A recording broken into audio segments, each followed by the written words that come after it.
Hey guys, it's Tom here. So it's the week 7 video, about my fourth take of this video. Today I'm just going to be going over how the outreach is going, booking meetings and what to do around that and how to book more, what I found works myself, what to actually do inside of meetings, why it's important to call your clients' leads, get yourself in their shoes and find issues in your system, in your servers, and then run you guys briefly through the ads as well. So starting off just with how the outreach is going. Getting some replies, these 2 days are the same, I think here. I've been sending around 50 to 100 messages a day. It's been going okay. Been testing a few different scripts. Now, I have been testing ones that I would call pitch scripts, which I'll show you guys just now. I don't really care about showing you guys stuff. No one watches these videos anyway. But this is where I'm going through my pitch, basically. And there's a bunch of variations of these with slightly different, parts of them. But it is very much a salesy script. Now, what I've seen some people do is a question-based script. And there's a number of reasons for this. There's fors and against, obviously. A pitch script, if someone responds, they're really interested. A question script you can piss people off with. It takes a lot more time, but once you do get people involved in a conversation, they are much more likely to respond. And transversely to that, if you're asking a question like, your member capacity, this serves a lot of purposes, and you guys should think critically if you're doing a question-based DM. Is in a cold call, I'll say this as well because it asserts two things.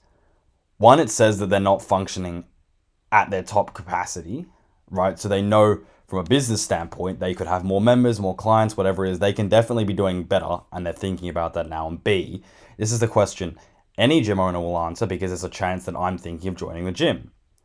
Now, in a cold call, I do follow this up very quickly with, look, I'm cold calling you, I'll be out front. I've helped businesses with gym members and fill them up, which sounds like it's an issue you've got. I'd love to do the same with you. But it's a question that both gets someone thinking about the primary issue that I'm solving for them, as well as them being very likely to answer it because there's a good chance that could be a customer. Once they've answered it, we have a conversation going. But again, I would personally follow that up pretty quickly with I do have something to pitch to you, hit them with a pitch, and then see what they say. So now I've got through just the that one there. I do have a cold calling script. You guys can look through this. So the very first one I made was a Thomas Gonnet script, and I've adjusted this. So again, I do ask the question, your membership capacity, because I want to try and get them thinking about an issue they might potentially have. And they're definitely going to answer that. Then I try and be really, upfront as quickly as possible. It's a cold call. I found that some people say you don't need to say it. I found that people can really appreciate it, at least, in Australia where I am, people appreciate that a fair bit. They can sometimes laugh about it, say sure because of that. Then I just try and pitch through it, say it'll be quick. Move through here, you guys can just see operates via a retainer. That's, one of my main points. Now, something I notice a lot of companies do is they'll have a lot of packages, and that's what I've done, is that I say no retainer, no blah, blah, blah, but I do have a retainer package and a whatever. So hopefully I can upsell people, and I'll talk into that later. But I try and do this little, a bit funny, a bit of like a motto of the company type thing, move through everything here, and then try and, cover a little bit of a guarantee. You should always try and have a guarantee of some kind. And then I'm experimenting with talking about our services or not, if we don't have those. But I have noticed in the past when I went really hard into the no retainer, no upfront fee thing, which I've changed a little bit now, if I just repeated that 2 or 3 times, everyone was super interested because that's, an insane guarantee for most people. Anyway, so moving into the meetings. Basically, I recently, past week or so, I've been outreaching. I booked 3 meetings. I'll show you guys now. I have a lot of people that are really interested as well, like not just sort of interested, but really hot. So 3 meetings. Had one today, which I'll get into. He's an old guy, but it's my fucking 6th meeting with him. Fuck me. But I might get to talk to him, and then he's new as well. These are all people that basically said they'd book today, and they haven't booked today. So they're really and I've talked to them a few times. They were very enthusiastic about it, just slipped through. And these are people that are interested in booking. I might have talked to them. They've been here for fucking ever. But they're more interested. And then here I just have people that have responded, said they're interested, but I might not have been able to get a hold of them on the phone. I don't really have any confirmation that they're really excited about moving forward. Anyway, so I'm going to get into my meeting guide, how the meeting went. So I haven't done meetings in a while. I used to be pretty good at them. I assume for what I knew. Like, I don't know how good I was, but they flowed relatively smoothly and they felt good. So the beginning was a little bit sort of bumpy-ish, just starting in, made a joke about it, got through that. The questions are reasonably good, and the reason I do a question-based framework is because it allows the client to sell themselves. Because if I ask them, like, say, down here, what's your ideal revenue? What are you currently doing? Where do you want to be? Are you going to be able to get there with what you're doing? They're selling themselves. They're like, yeah, I'd love to be at, $30,000 a month. That's going to help me buy presents for my wife, get my kids in a better school, etc., etc. Am I going to get there doing what I'm currently doing? No, I'm really not. And in doing that, they've sold themselves. They've said, I want this life. These are my goals. I know I'm not going to get there. So now they know they have to do something new. They're selling themselves, basically. Because if they are interested, there's definitely a reason behind it. You just need to pry it open and get them to admit it themselves and just make them aware of the issue. And once they're really aware of the issue, of course, they're going to want to solve it. And if you're right there as the best solution, well, you don't even have to try and sell to them.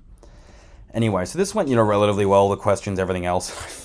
Fucked up the pitch so bad. So I've never really written out a pitch, which is a bad idea. I really should. But I was trying to explain the packages and they got a little bit messed up. So we had to go over those 2 or 3 times. And I forgot to mention that we don't have a lock-in contract. I forgot to mention a huge one, which is the cost per lead, right? If they can run numbers in their head rationally thinking, it's important. And I followed them up on messages and everything else with these now. But and then I forgot to mention a discount and onboarding. And so I really missed out on a lot of the key points. And something which Alex Hormozi says, and I think it's a great idea, is trying to have a lot of these little building blocks.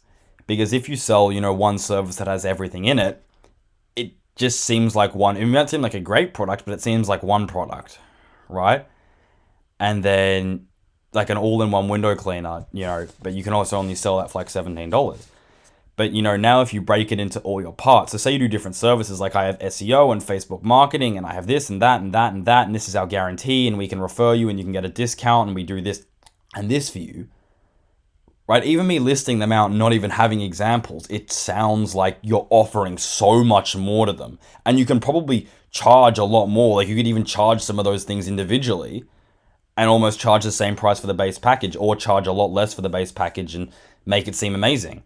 Right? Because often the same product, depending on how you're marketing it to them, is really important. And being able to stack things up makes it seem so much bigger, right? Because their baseline is now set at this tiny package, and you've added 100 things on instead of their baseline being sent at this really big package.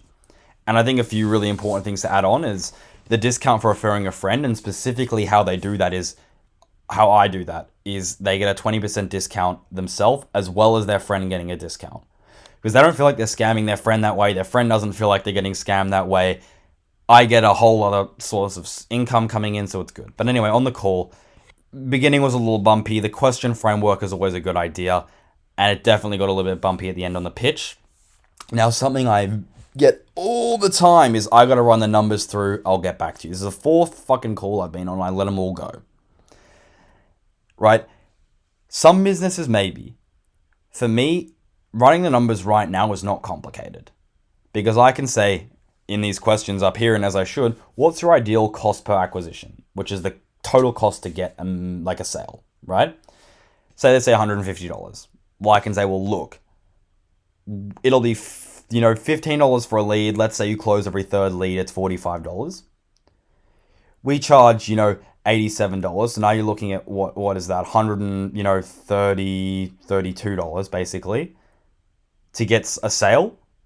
So there's no numbers to run because I'm telling you that, to begin with in the testing phase, anything could happen. But once you get into that, these are the 2 numbers. It's literally just the cost to get a lead in, the cost you pay me. There's nothing else they have to worry about. And then there's a whole back end as well they're making from that.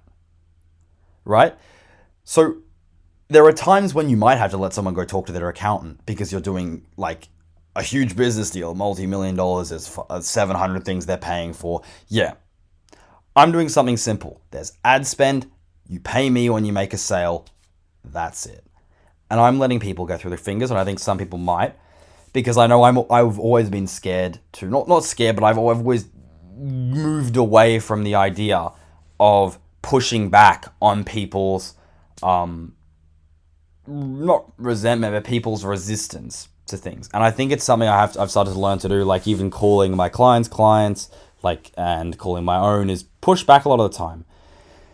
Because people can be scared to make decisions or anything else like that, but ultimately, like, you're just providing them with extra information because they're only scared because they don't know everything, right? Because if they knew everything, they could make a rational decision and be sure of it.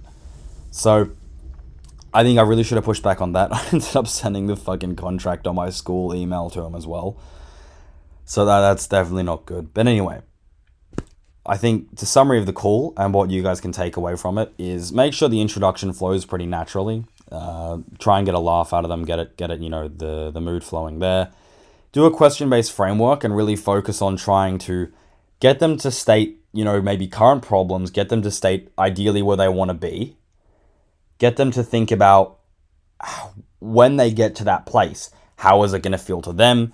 How is it going to affect those around them? How are those around them going to perceive them? The typical things like status, wealth, sexual stuff, the typical things that people want, right? I'm not saying that, a gym owner getting more money is a sexual thing. It's not.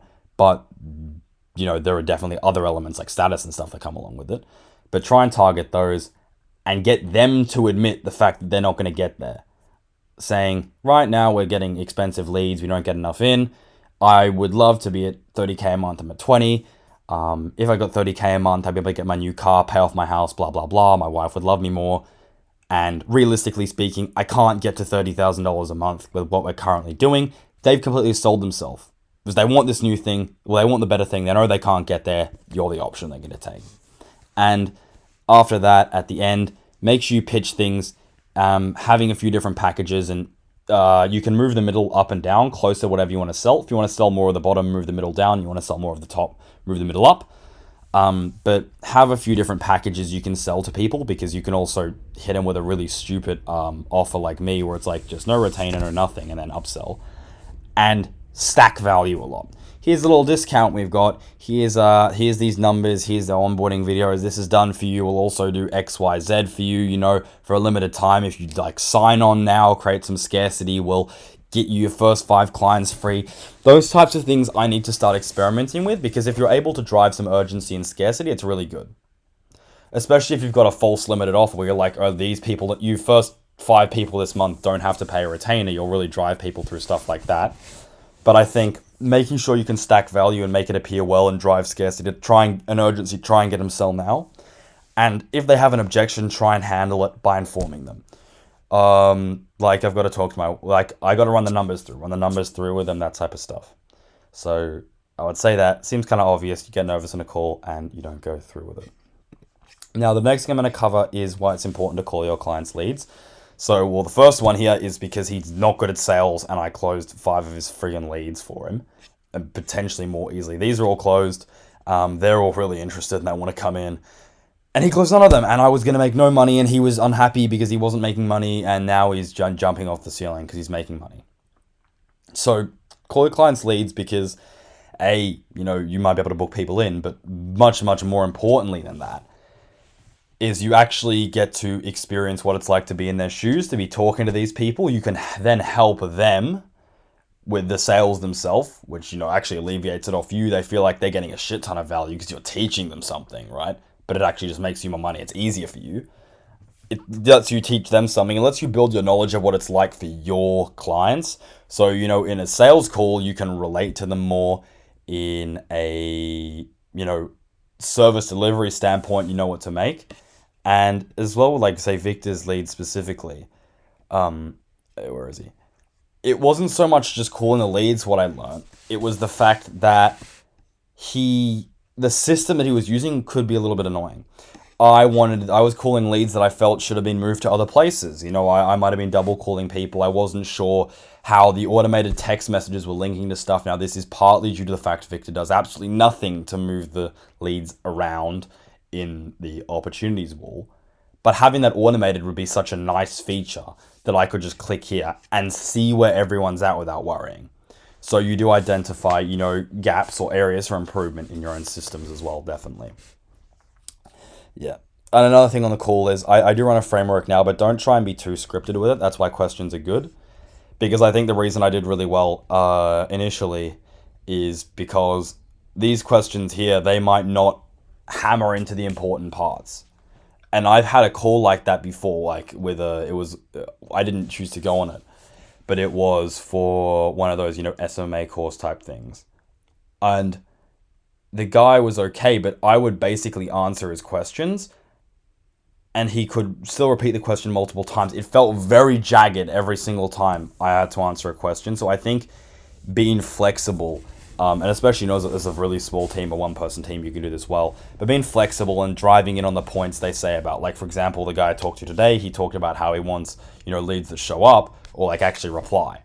And I didn't really go more in about that, which I really, really could have. And I think taking advantage of people's unique issues is obviously that's the way you have to sell the unique points. Anyway, I hope you guys found this video sort of useful. I'm not going to have a huge philosophical point at the end like I normally do.